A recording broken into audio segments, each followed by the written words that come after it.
Well, we are coming to an end. We are meeting with our friends and families to get their thoughts on our relationship.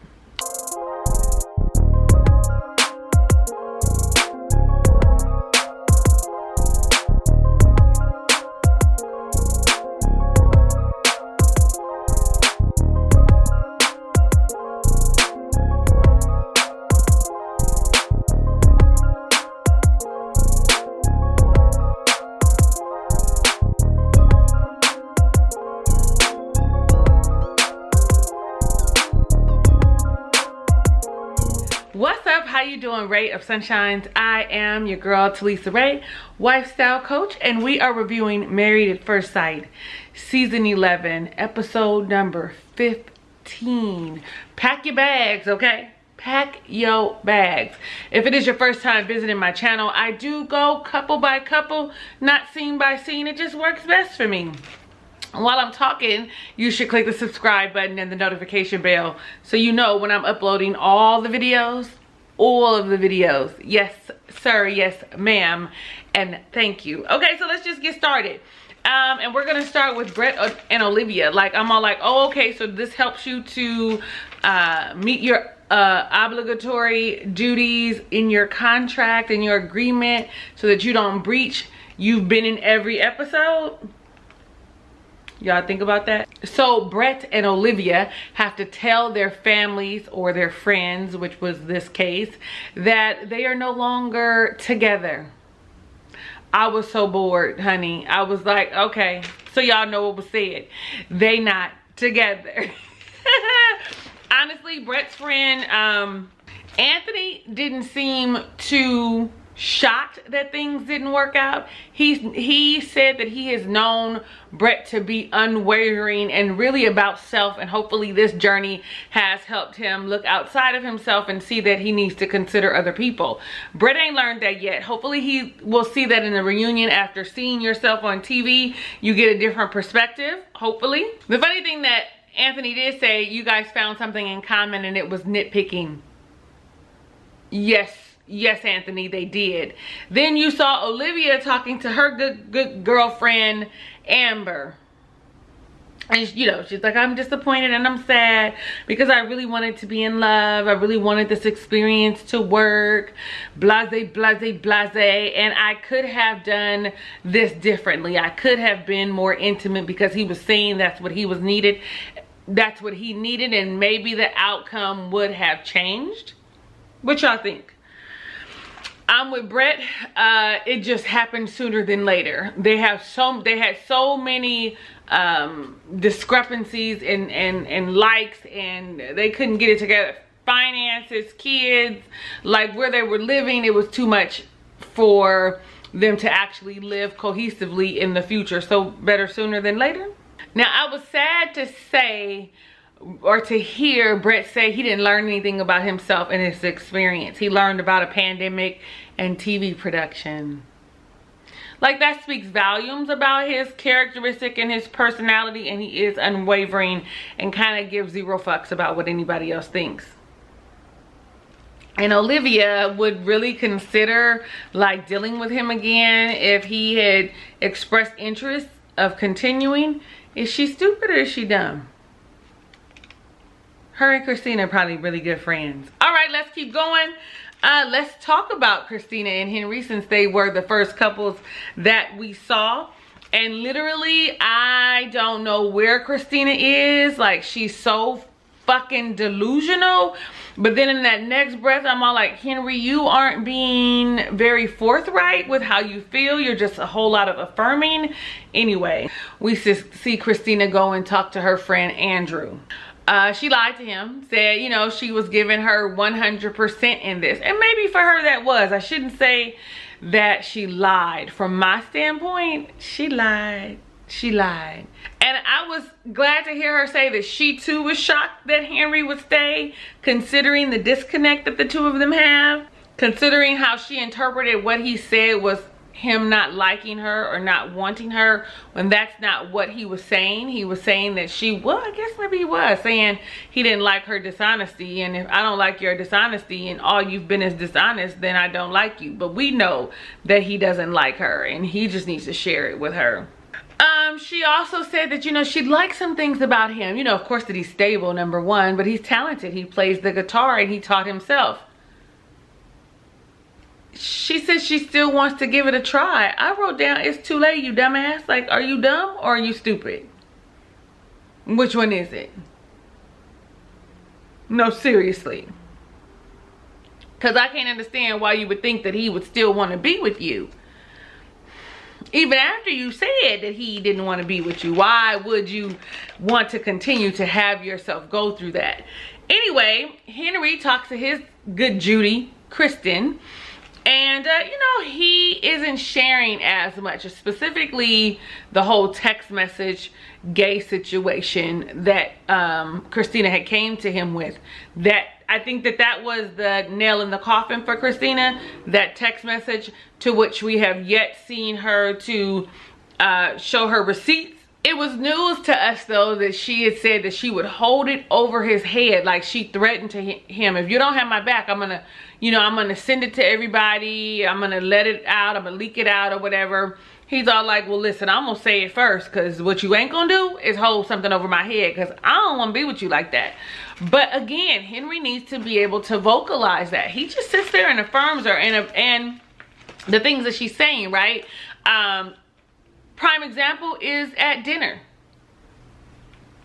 They go to this romantic dinner and he's all like, these are things that I wanted to do, so this is a, you know, a blessing and a curse.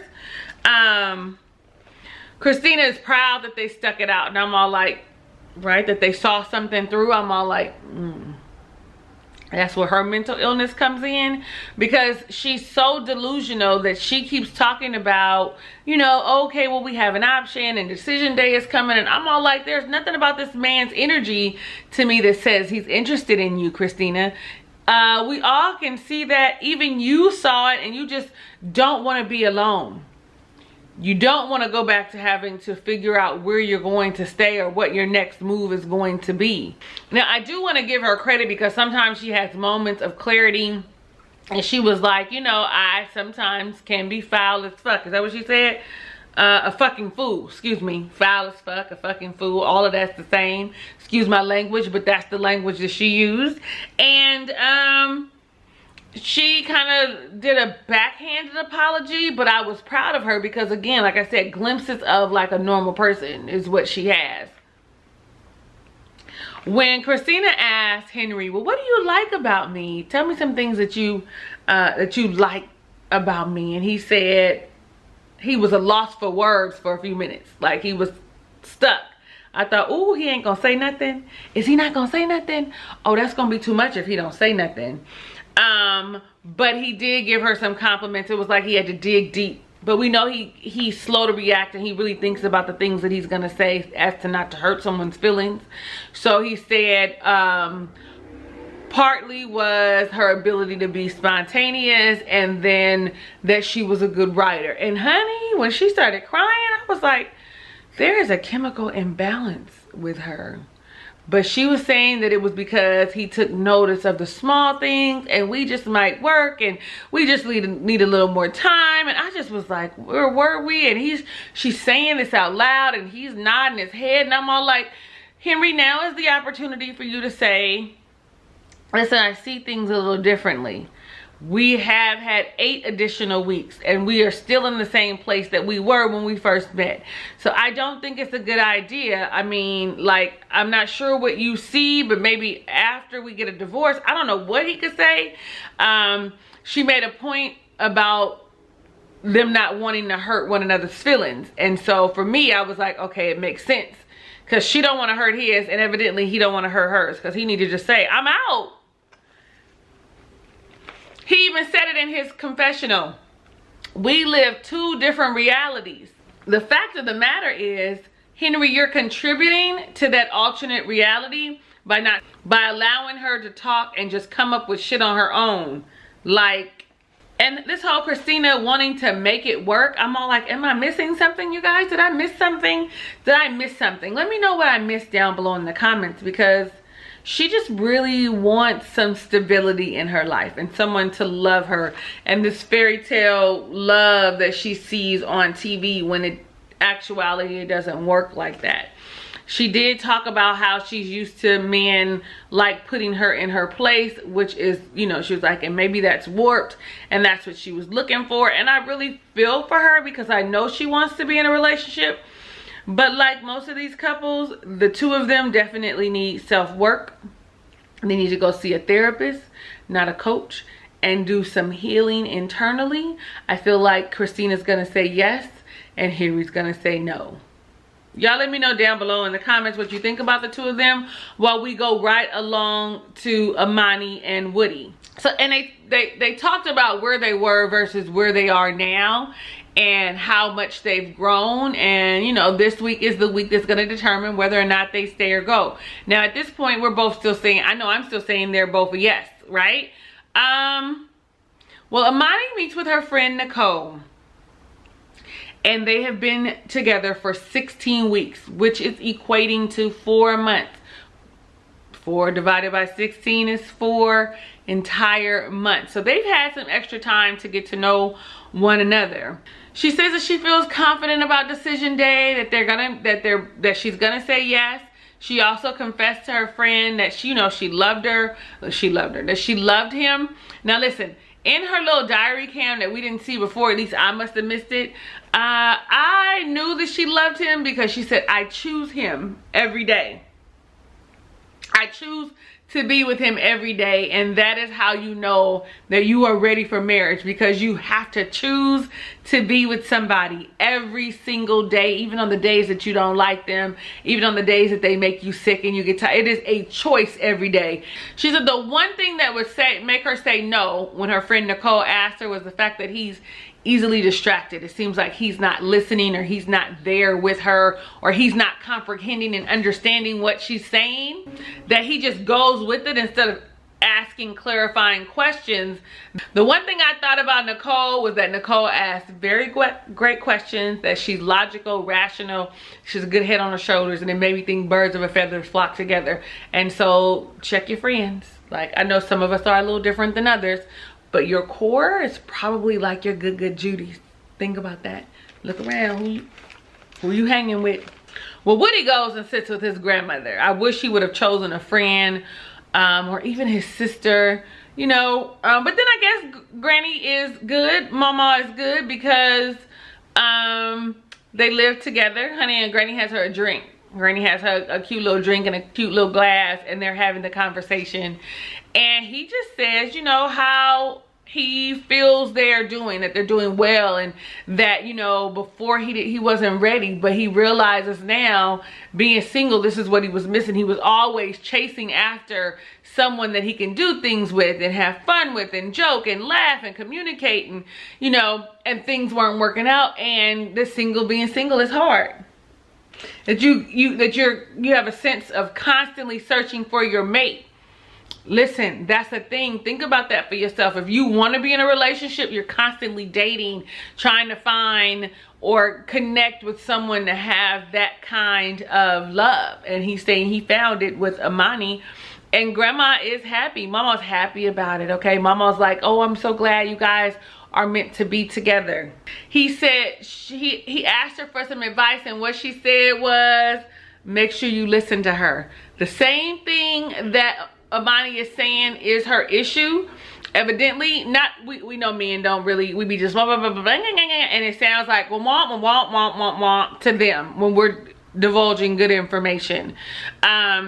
But if you notice, it's the same thing that Amani has said to her friend Nicole. But what Mama knows personally is that he is easily distracted. That Woody don't be listening. And so that's why it was probably one of the first things that came up. Like, okay, first thing you want to do is listen. And secondly, you want to be consistent. Consistency is key in all relationships. Continue doing the things that you got her with from the beginning, or vice versa, you got him with in the beginning. Consistency is key, and especially for women. Especially for women. I'm also glad to see that he understands how important this decision is for the rest of his life. Like, once I say yes, I'm married. Like, for me, he's constantly been saying that he's all in. And so if he says yes, that means till death do us part. One of us got to die in order for us to get out of this commitment. That's what I hear. I think some of you hear something differently. Let me know down below in the comments. They go on a romantic date. You can see we full pandemic because they got the, you know, masks on their face and they sitting outside. Because I know in California we still sitting outside if we want to go to restaurants. And they're friends. They really are friends. And I think, if I remember correctly, that is what Amani said, that they are friends. Like, they feel like they're building like a friendship. They communicate well. They laugh. That they want to spend time together. That he wants to be with her and around her, which is huge for us as women. Like, oh, he really, really likes me. Like, he really wants to spend time with me. And you can see that in their banter that they are friends. So they're sitting there at dinner and she says, are there any last minute questions or things we need clarified? Baby, let me tell you how Woody moved me. Now, Woody is very passionate, okay? Passionate on either side of the spectrum. I think when he gets angry, he's passionate. When he's in love, he's passionate. And so that's how come I felt this through the screen. I've loved you and I have grown. You have helped me to be a better person. He got all choked up and was like, I cannot see myself without you. That is how you know, well, not necessarily. Sometimes stalkers can't see themselves without you. But for the most part, you kind of know that I really want you in my space. If I can't see you outside of me, if you leave me, what would I do? It kind of says I'm in love, but it also could say I'm psycho and imbalanced. So, you know, but I feel like it's sincere. I get choked up. He's all choked up. She felt it. And that's what it was. When they get home, Amani asked him, do you want me to say yes or no? And he was like, I want you to say what you're gonna say. And of course I want it to be yes. And the only reason I would say no, he said, excuse me. She asked him, why do you think I would say no? And he said, because you think I don't hear you. And for me, that makes me know that he's cognizant, that he's aware of her needs and what she wants from him. And so for me, it's a big deal that he even recognizes that the fact that he needs to work on hearing her more and listening more, right? And understanding. I think that's more than anything else, that he needs to understand her more. And the fact that he is, he can say it, that means he's working towards it. At least in my eyes. Y'all can see that differently if you want to. He said, and honestly, if you say no, I'm a flash. Like, she feels like she's seeing a whole different Woody. I'm not seeing a different Woody. This Woody is still being open. This Woody is still being honest.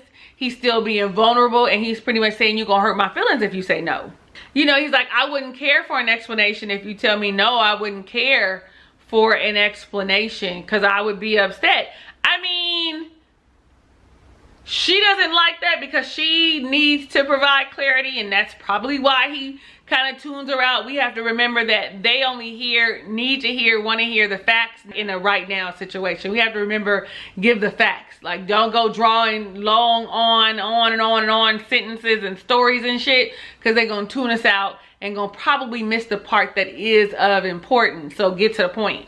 Nevertheless, she feels like it's a different person. Like, wow, where'd that come from? And I'm all like, Amani, like, he already told you that he has anger issues. You already see that he's passionate, which means that he loves you like hard right now, right? So for me, this is something that you should have seen coming. If you say no, because I didn't invest in myself in you, I didn't put myself out there, I didn't been vulnerable, I'm gonna flip the fucking table. Now, I'm not saying that that's the right thing to do, but what I am saying is, why in the fuck is you surprised? I ain't surprised. Are y'all surprised that that would be his response?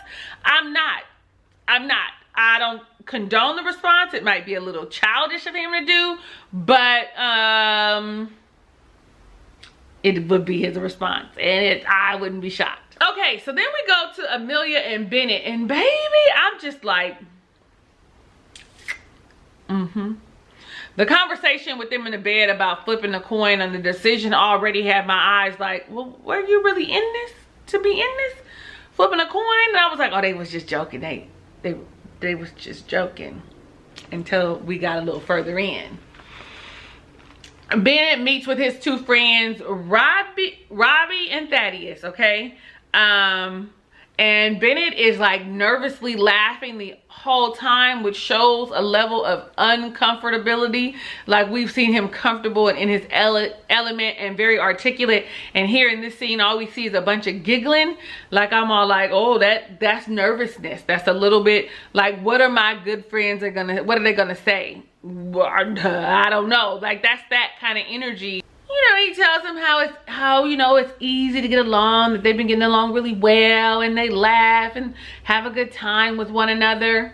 They hit him with, have you bared your soul to one another? And I want to say it was Thaddeus, because Thaddeus was given no reprieve. He was not letting up. He was like, yeah, no, or maybe that was Roddy. Roddy, that's my baby daddy. Robbie. Thaddeus is like, so have you, is she still showing, are you still guys showing up with your representatives? I was like, he is not playing no games. Are y'all still playing house? Have y'all had any hardships? Has it been difficult, or any arguments, any disagreements? Because that is when you get to know someone. You might end up seeing a different side of them if she showed you that. Now, I'm gonna have to say this. Two things. One, I would agree with him. When you are upset with someone, you kind of get to see a different side of them that you normally do not see. And it made me think about how they have not had those deep conversations that other couples have been having. Well, only other couples would be Amani and Woody and Karen and Miles, because everybody else is having shallow conversations and aren't moving anywhere. But it made me think, like, how much do you know about one another, honestly?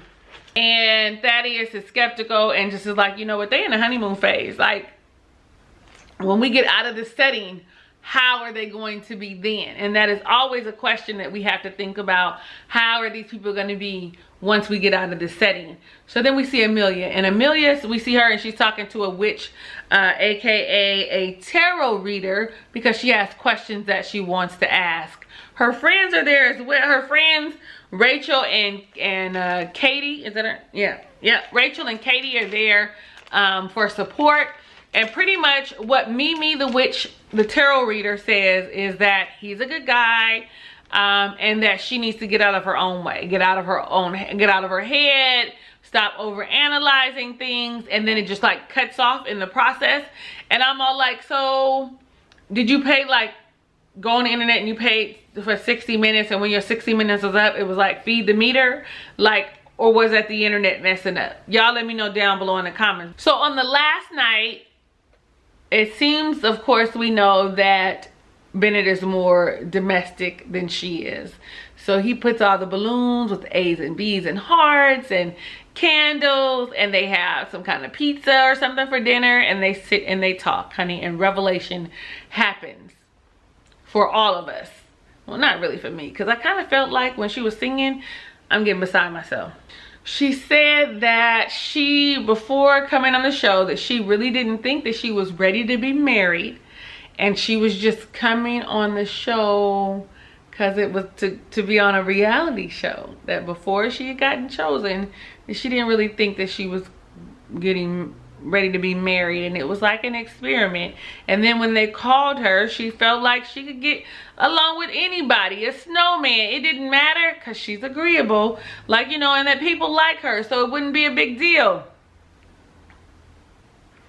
Listen, Bennett, you could see the disdain, the disappointment, the heartbreak that he had. Like, he was like, I came on here because I wanted to be married, and finding out that we came on here for different reasons has me second guessing whether or not I should be in this relationship.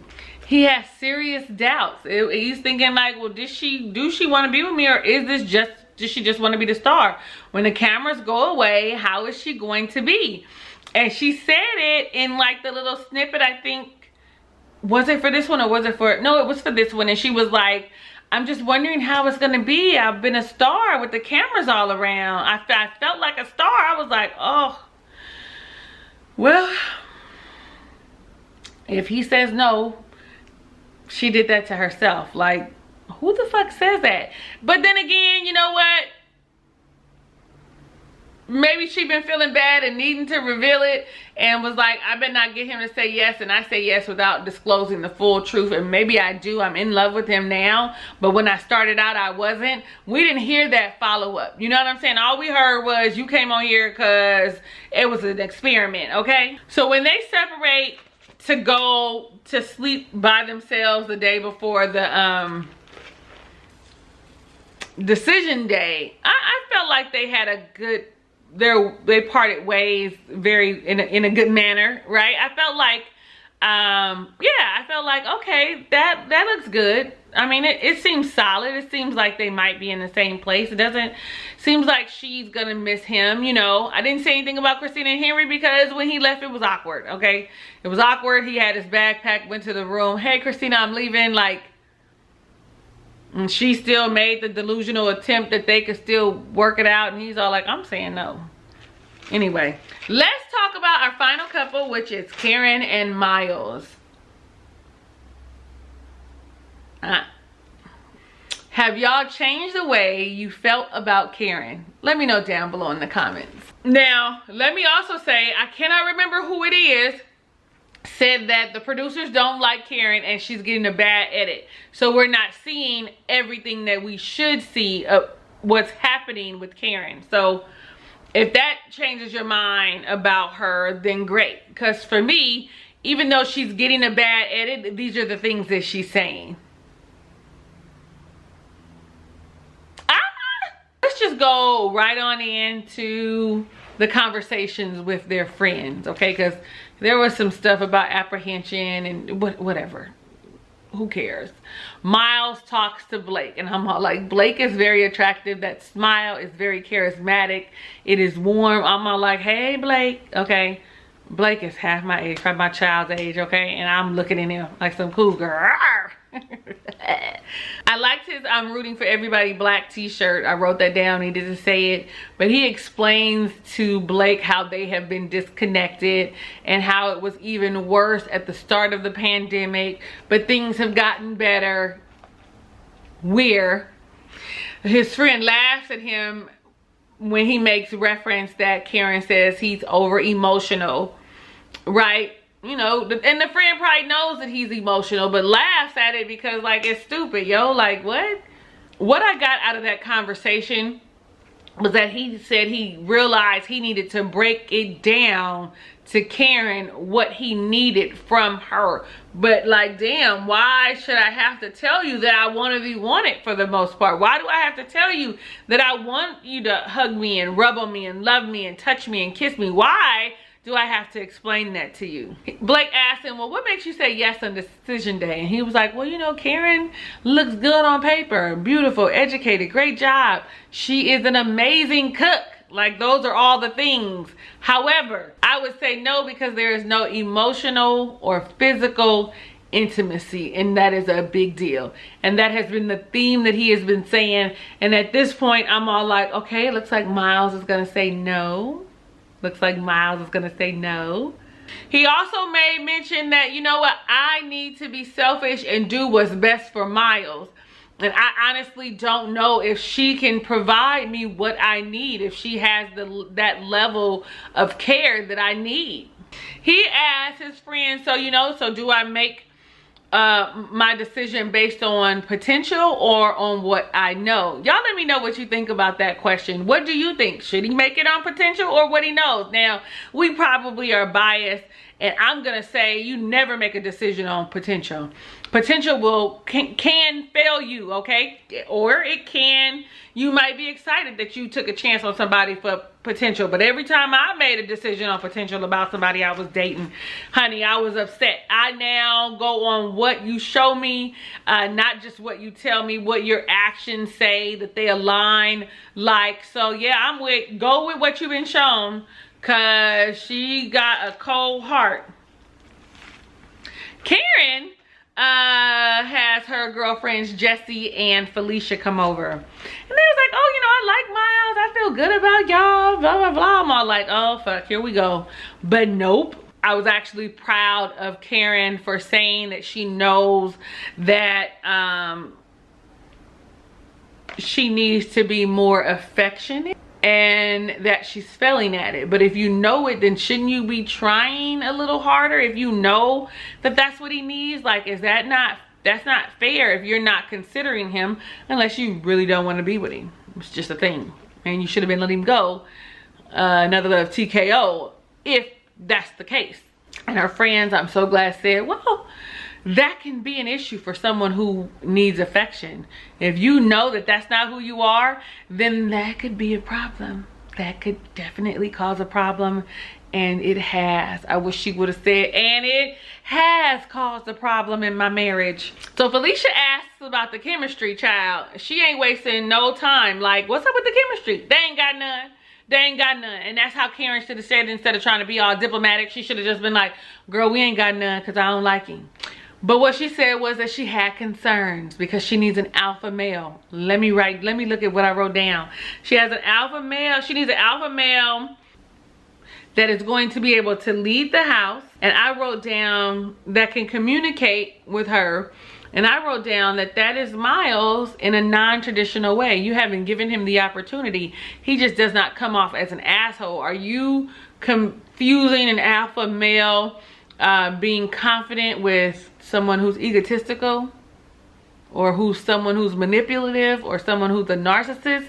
Because there is a difference between a true alpha and someone who is a narcissist or manipulative. So they have a romantic dinner. They have a romantic dinner at home. She cooks. Karen cooks. We know that that's her thing. Karen says to Miles what she needs is someone who she can laugh with, communicate with, and has masculine energy that will step up as the man of the house and protect her. And can put her in her place respectfully. That's Miles. Just because he is not coming off as an asshole. Alpha men do not have to be assholes. He can tell you something respectfully, in love and kindness. Like, I didn't like how you did this. I need this from you. You have not given him the opportunity. And that is what he says in his confessional. Like, that is me. Like, I've seen glimpses of it, and I could be wrong. Everybody but Lorenzo, let me know down below in the comments what you think. Because Lorenzo got a one-track mind. He hates Miles. His response to her was, I am a man. Because he about tired of her talking about his manhood. I am a man. I'm driven. I am that dude. I need to know that we're together in order for me to exhibit that, right? I need to know that Karen's my girl. This is my woman in order for me to exhibit that. But you haven't allowed me the opportunity to do that. He said, I need to feel safe at home in a place where I can be unapologetically me. And I'm not sure if you can create that space for me, because I have to be all of those things outside in the world. I want to come home and be me and talk to you and express how I feel. And I don't think you can do that. Baby, let me tell you. I was like, no, Miles, she can't. Now she in the bed talking about what they want collectively. Child, you know what? Get out of here, because you ain't been thinking collective this entire time. Just right now, think about what's best for you. And when they leave, when they hug and they go, I get the sense that he's going to say no. I get the sense like, you know, take care of yourself. If this is the last time, blah, blah, blah, blah, blah. It could be. I think that he has come to grips that she doesn't want him, that she doesn't like him, and the best thing for him to do is to move on with his life. But I could be wrong, because, you know, I am sometimes. Listen, then we see snippets from the next week, and they trying to trick us. Like Amani is saying she wants a divorce. You got Woody over there crying.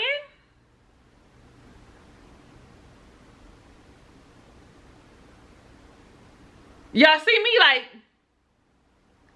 we know that's a trick. We know that that's got to be a trick. I can't wait till next week.